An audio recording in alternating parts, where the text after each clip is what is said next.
우리는 예수를 믿고 또 성경을 읽으면서 그 성경 말씀 속에서 정말 보물처럼 귀한 그 삶의 지혜들이 차고 넘치는 것을 우리가 보게 됩니다. 그런 그 삶의 지혜 가운데 아주 중요한 것 하나는요, 내가 주를 위해서 쓰면 하나님이 풀어주신다라고 하는 것입니다.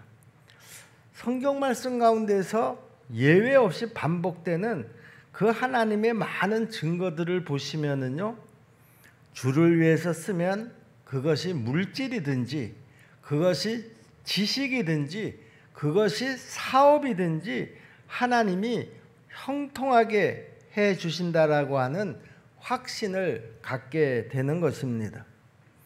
하나님은 본래 우리 인간들을 쓰시기 위해서 창조하셨습니다.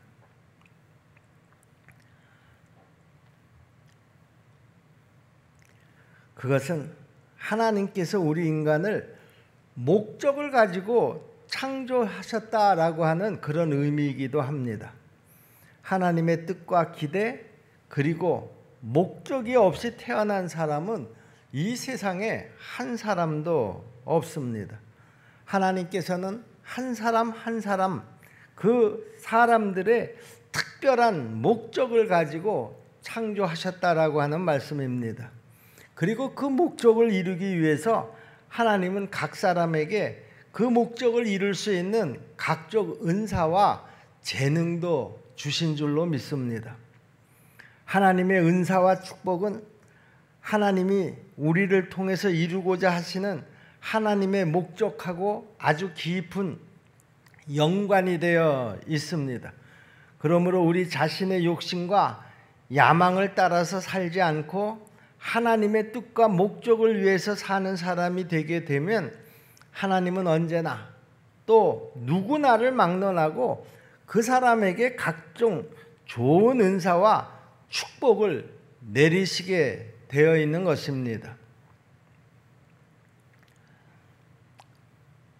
그러므로 내가 이제 주를 위해서 쓰임을 받고 살겠다라고 하는 마음을 품고 내가 이 세상을 살아가게 되면은요, 당연하게 하나님의 축복과 은사를 받게 되어서 우리의 삶이 여러모로 형통하게 되는 것입니다.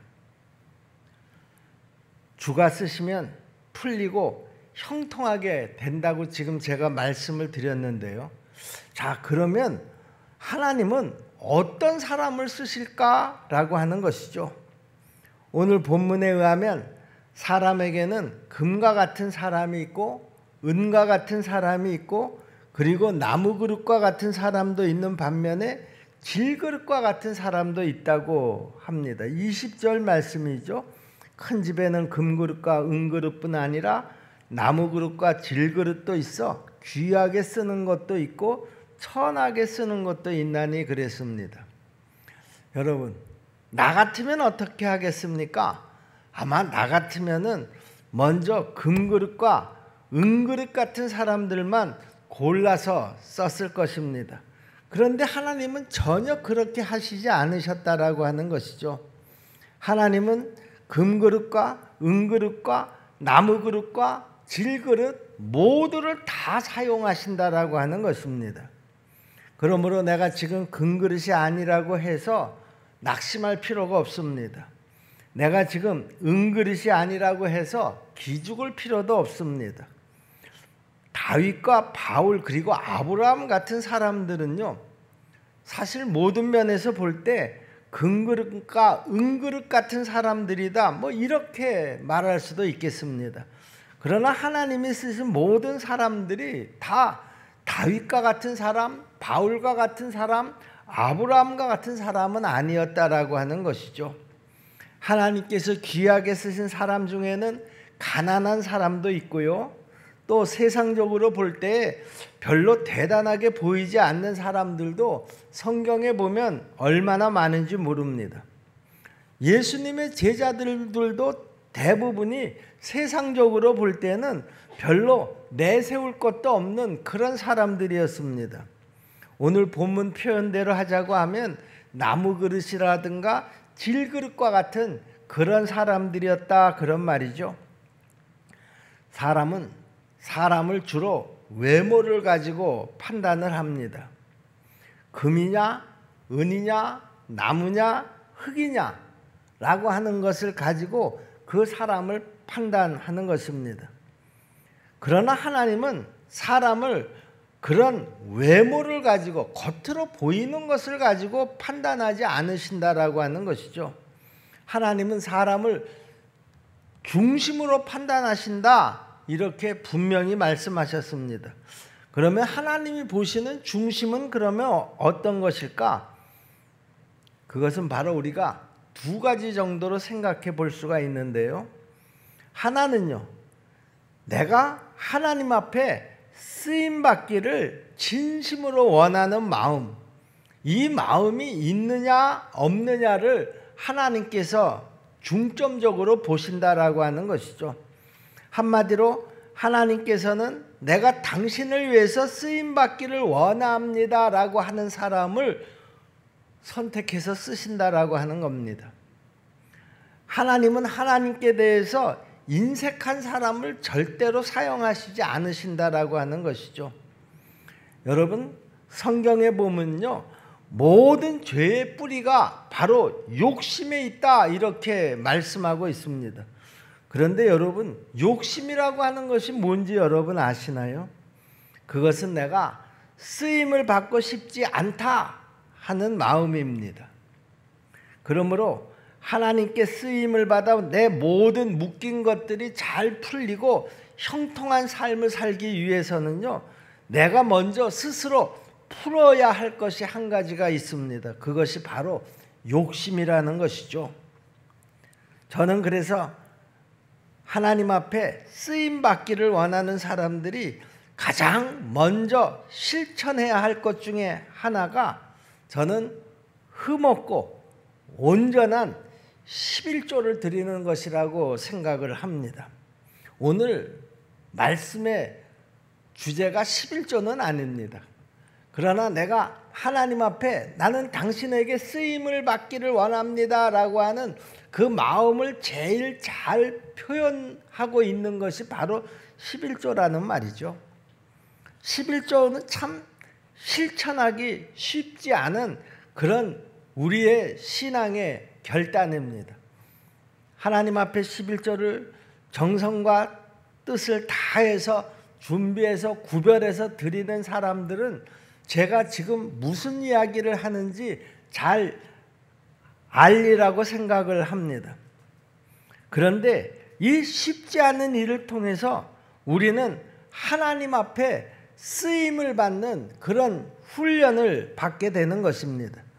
그래서 11조에는 하나님의 특별한 약속도 함께 붙어 있는 것입니다. 이방인들까지 부러워할 형통함의 축복이 바로 약속되어져 있다, 그런 말입니다. 어디에요? 바로 11조예요. 이것은 또 주가 쓰시면 풀어주신다라고 하는 이 명제하고도 아주 밀접한 연관성을 가지고 있습니다. 주께 쓰임을 받아서 모든 묶인 인생의 고리들이 풀려지기를 원하는 사람들은요, 주께 대해서 먼저 인색한 마음과 싸우실 수 있기를 주님의 이름으로 부탁을 드립니다. 하나님 앞에 쓰임을 받기 위해서 하나님이 보시는 그 중심의 두 번째는 무엇이냐? 그것은 바로 깨끗함입니다.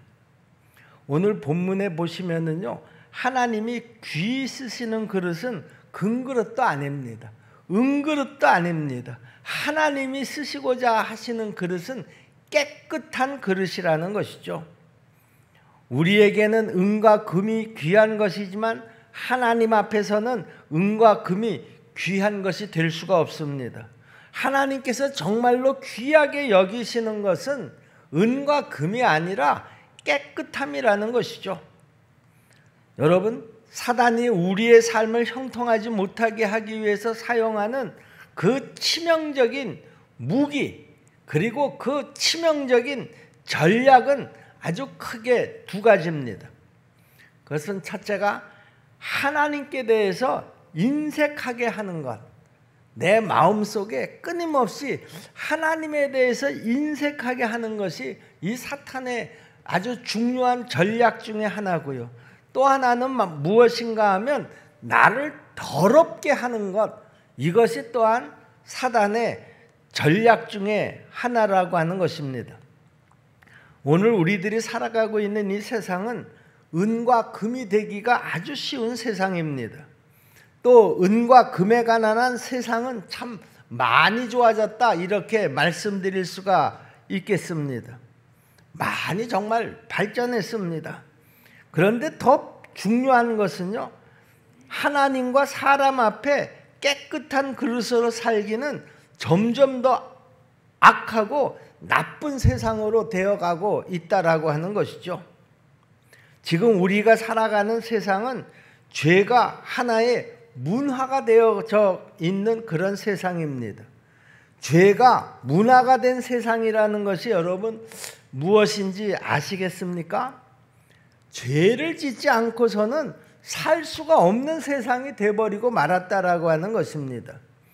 깨끗하면 오히려 바보가 되는 그런 세상이 되었다라고 하는 것이죠. 그래서 사람들은 입버릇처럼 그렇게 얘기를 합니다. 아니, 죄 짓지 않고 어떻게 세상을 살아갈 수가 있어? 이런 얘기를 아주 스스럼 없이들 합니다. 죄를 안 짓고서는 살아갈 수가 없는 세상. 그러므로 웬만한 죄는 죄로 여기지도 않는 세상이 바로 지금 내가 살아가고 있는 이 세상이라는 것이죠. 시대에 따라서 죄의 문화가 조금씩은 바뀌어져 가는 것 같습니다. 가난할 때는요, 보편적인 죄의 문화는 대개가 다 돈과 관련이 되어 있는 것들이었습니다. 정직함에 관계가 된 것들이다, 그런 말이죠. 거짓말하고 탈세하고 새치기하고 남의 돈을 사기치고 떼어먹는 그런 유의 죄들이 난무를 하게 되는데요. 가난할 때는 이런 죄들이 대개 이해가 되어집니다. 그래, 먹고 살기가 힘드니까, 하루하루 살기가 힘드니까 남에게 피해를 입혀서라도 저렇게 살겠다고 발버둥을 치는구나. 뭐 이렇게 이해가 안 되는 것도 아닙니다. 그런데요, 이제 사람의 삶의 질이 점점 높아지고 사는 것이 그렇게 어렵지 않게 될 때는요, 오히려 지금 앞에서 제가 말씀드린 그런 죄들은요, 조금씩 줄어 들어가게 됩니다. 여러분, 제가 어렸을 때 들었었던 아주 미담 중에 하나는요, 선진국에 가서 여행을 하는데 그만 깜빡 내가 있고 어디다가 가방을 놓고 그냥 내 볼일을 한참을 보다가 몇 시간이 지나서 그것이 생각이 나가지고 그 가방을 놓았던 그 자리로 막 땀을 뻘뻘 흘리고 달려가 봤더니, 아, 글쎄 그 자리에 그대로 내 가방이 있더라 하는 식의 그런 얘기들이 꽤나 있었습니다. 여러분, 그런데요, 이렇게 선진국의 그런 정직의 가장 큰 이유가 여러분 뭔지 아세요? 저는 바로 그들의 생활의 여유, 부함이라고 저는 생각을 합니다. 저는 우리나라도 점점 그렇게 변해가고 있다 생각을 합니다. 우리나라가 점점 경제적으로 부해지면서 옛날과는 비교도 되지 않게 그 먹고 사는 문제와 연관된 부분에 있어서는 점점 정직해지고 있는 것도 또한 사실입니다. 또 앞으로는 점점 더 그렇게 될 것이라고 저는 생각을 합니다. 그런데 점점 개인과 나라가 이렇게 부요하게 될 때요, 나타나는 아주 보편적인 죄의 문화가 또 한 가지 있는데 그것이 바로 뭔가 하면 성이라고 하는 것입니다. 개인과 나라가 경제적으로 부유하게 되면은요, 말과 돈에 대해서는 좀 더 반듯하게 되어져 가는 경향이 있는데요, 반대로 성에 대해서는 점점 더 문란하게 되는 경향이 높아져 간다라고 하는 것이죠. 그와 같은 현상이 벌써 우리나라 안에도 얼마나 많이 나타나고 있는지 모릅니다.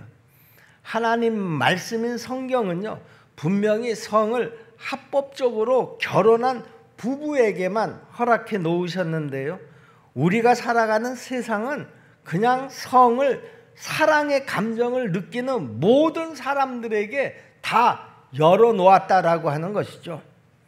물론 세상 사람들은 세상의 코드와 문화를 따라서 행동을 합니다. 그러므로 성적으로 매우 문란한 삶들을 이미 벌써 살고 있다라고 하는 것이죠. 여러분, 우리나라의 이혼율이 세계 최고 수준이 된 것도요, 저는 절대로 이것과 무관한 일이 아니라고 생각을 합니다.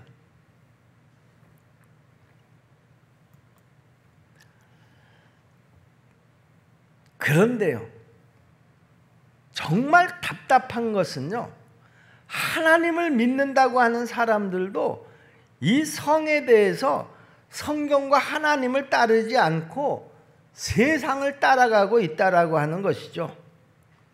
그러므로 하나님 앞에 쓰임받는 귀한 그릇이 되기 위해서는요, 우리가 정말 정신을 바짝 차리고 신경을 써야 하는 것이 바로 이 성적 순결이라고 하는 것입니다.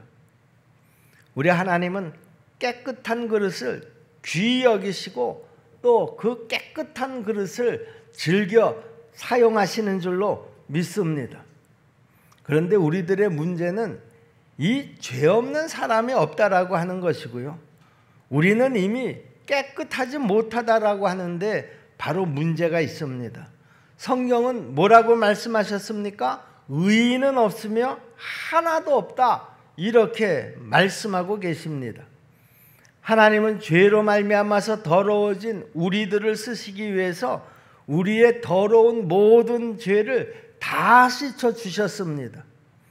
그런데 우리의 그 죄가 너무나 크고 많기 때문에 그 우리의 죄를 씻으시기 위해서 하나님께서 지불하신 그 대가는 정말 엄청나다라고 하는 것이죠.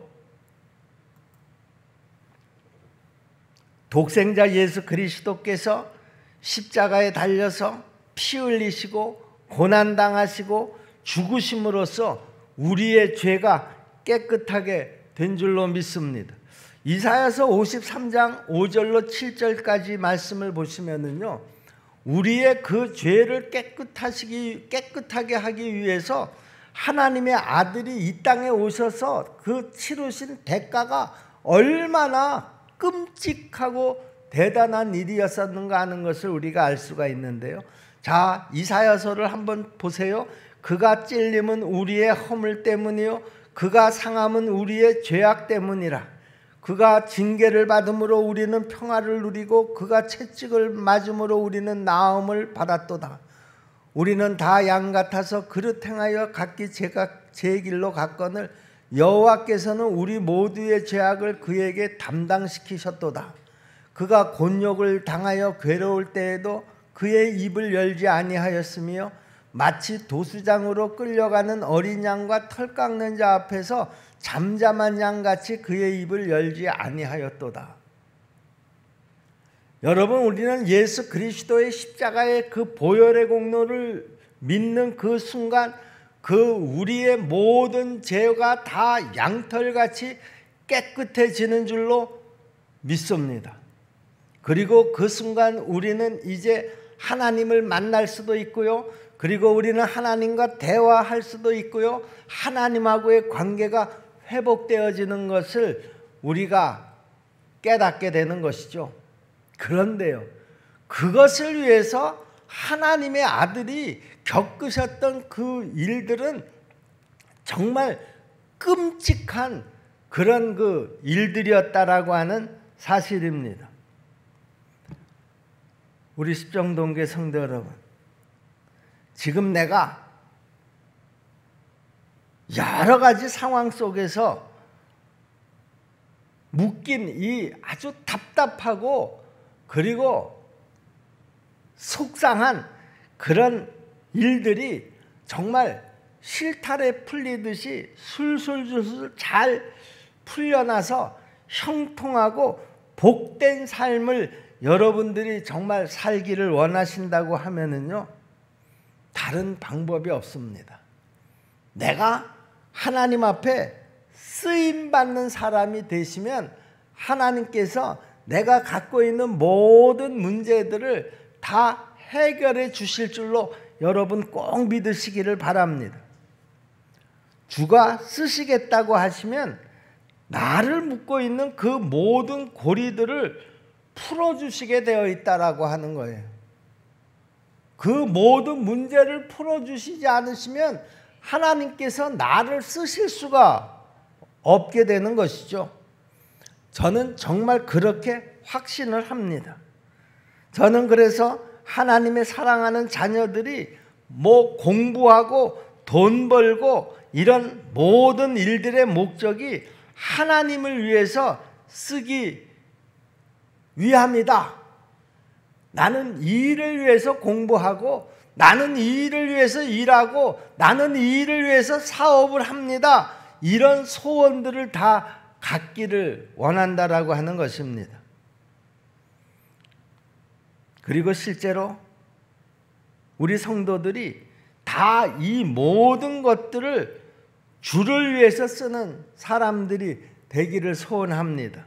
저는 그러면 100% 틀림없이 하나님께서 우리들의 인생에 모든 묶인 것들을 다 풀어주시고 형통하게 만들어 주실 줄로 믿습니다. 내가 주께 정말 쓰임을 받는 사람이 되려고 하면은요, 내가 또 하나 꼭 해야 할 일이 있습니다. 그것은 바로 싸워야 한다라고 하는 것이죠. 먼저 나 자신하고 싸워야 합니다. 하나님께 대해서 내 안에 그 인색한 마음하고 싸워야 한다라고 하는 것이죠. 뭐 하나님 앞에 드리는 온전한 11조로부터 시작을 해서 하나님 앞에 드리는 모든 것들에 대해서 기뻐하는 사람이 될 때까지 내 안에 인색한 마음하고 싸워야 한다라고 하는 것입니다. 그리고 내가 정말 주님 앞에 쓰임을 받는 사람이 되려고 하면 죄에 대해서 무뎌진 내 마음하고 싸워야 한다라고 하는 것이죠. 하나님이 크게 쓰시는 사람들은요, 죄에 대해서 아주 예민하고 민감한 사람들이라는 것이죠. 회개의 영을 가지고 있는 사람들이라는 말입니다. 죄를 아파할 줄 아는 그런 사람들입니다. 성경은 그것을 애통함 이렇게 설명하고 있습니다. 또 상한 심령 이렇게 말씀하고 있습니다. 마태복음 5장 4절에 보면 애통하는 자는 복이 있나니 그랬습니다. 시편 51편 17절 말씀을 보시면은요, 하나님이 구하시는 제사는 상한 심령이다 이렇게 또 말씀하고 있습니다.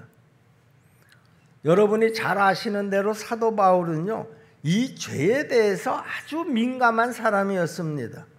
그래서 사도 바울은 늘 자신의 마음으로는 하나님의 법을 섬기고 있다고 하면서도 내 육신으로는 죄의 법을 섬기는 사람이다 이렇게 괴로워하고 있다고 고백을 합니다.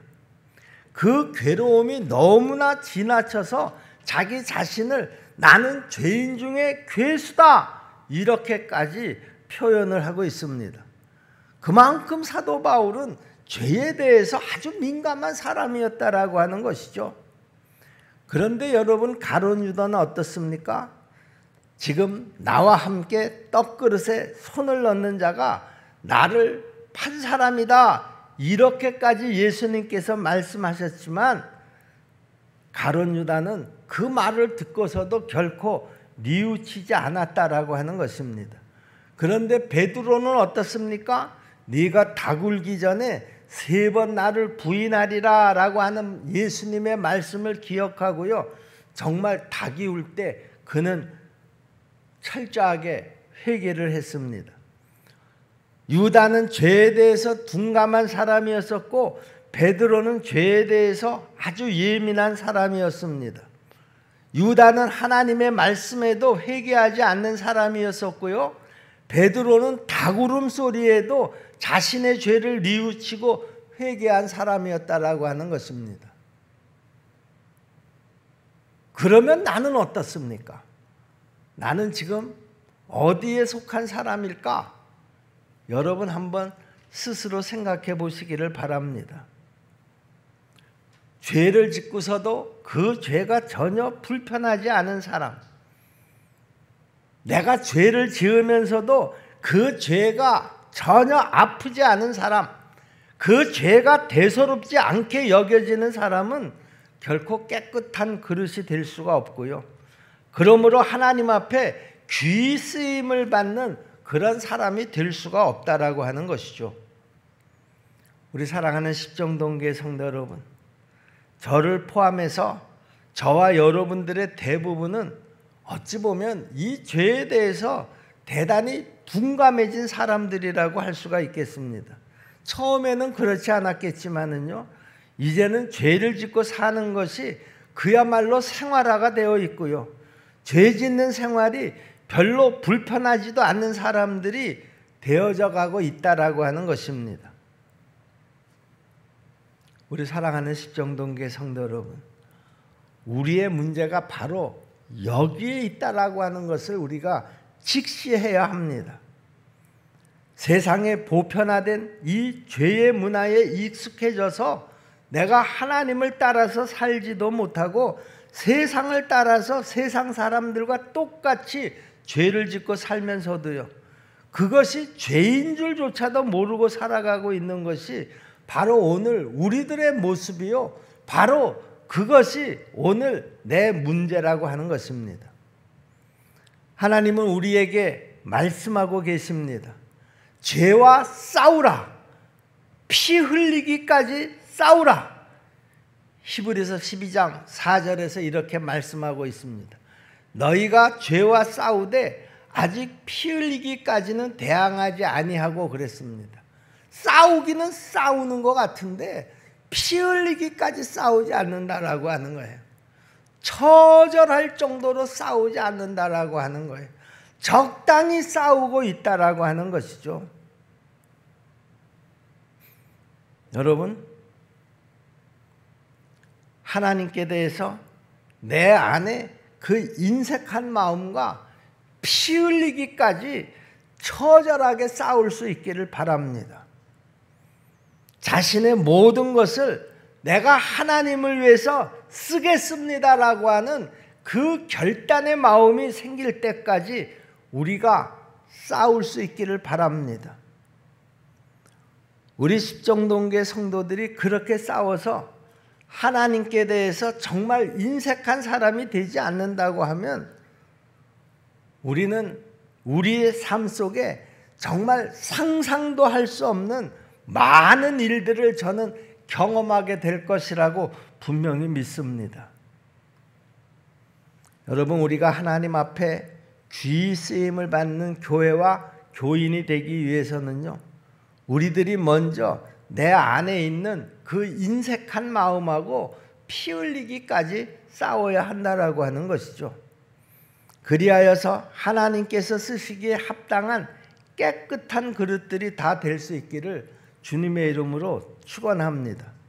하나님께서 여러분들이 큰 그릇이 될 수 있을 때까지 하나님이 여러분들을 격려하시고 그리고 힘 주시고 재능 주시고 능력 주실 줄로 믿으시기를 바랍니다. 이런 사람들은요, 절대로 세상이 묶을 수가 없다라고 하는 것입니다.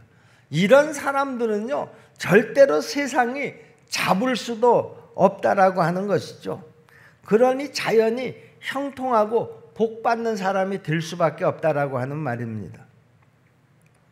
하나님께서는 오늘 이 설교 말씀을 통해서 저와 여러분들에게 축복의 길을 열어놓으신 줄로 믿습니다. 여러분, 천국은 침노하는 자들의 것이라고 말씀하지 않으셨습니까? 오늘 우리에게 주신 이 말씀을 통해서 우리에게 열어주신 천국과 그 하나님의 축복들을 다 쟁취할 수 있기를 주님의 이름으로 축복합니다. 기도하겠습니다. 은혜로우신 아버지 하나님, 하나님께서 우리에게 약속하신 그 모든 형통함들, 그 축복들을 우리가 받아 누리기 위해서는 내 안에 그 인색함과 피 흘리기까지 처절하게 싸워서 승리해야 할 것이라고 분명히 말씀하셨습니다.